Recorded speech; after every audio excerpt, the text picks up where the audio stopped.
una canción que si esa canción no suena ese día, como que no es el Día de los Reyes. Es la canción del 6 de enero de un famoso músico paraguayo llamado Clementino Campos, y que él, siendo sastre, cuentan que tenía una hija, pequeña ella. En la historia él le presenta al personaje como un niño, ¿verdad? Pero era la hija de él, quien estaba pendiente de los reyes, ¿verdad?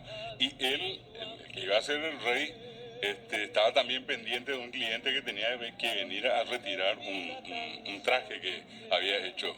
Y pasó la cuestión más triste, ¿verdad? Que la persona que tenía que venir a retirar no apareció. Y al día siguiente, el niño, al amanecer, se da cuenta que todos recibieron el regalito, menos Y él. el gato no tenía Y regalo. en una parte dice que malos son los reyes.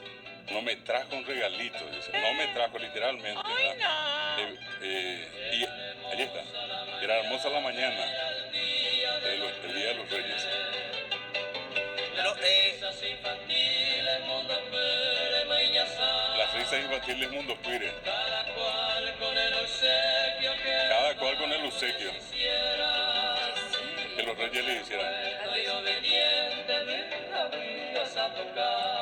Eran niños buenos y Se obedientes. portó mal, entonces, profe. Sí.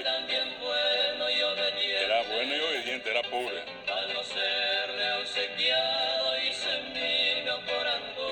Como no le trajeron el regalo, le preguntó a la mamá: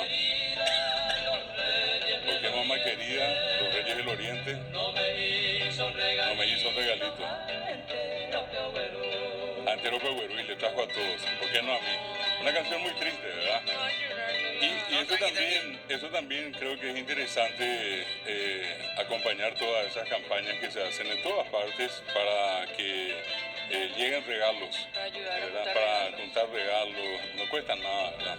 Claro, es Hasta el más modesto regalo tiene valor, porque no hay algo más grande, más lindo, que la sonrisa de un niño.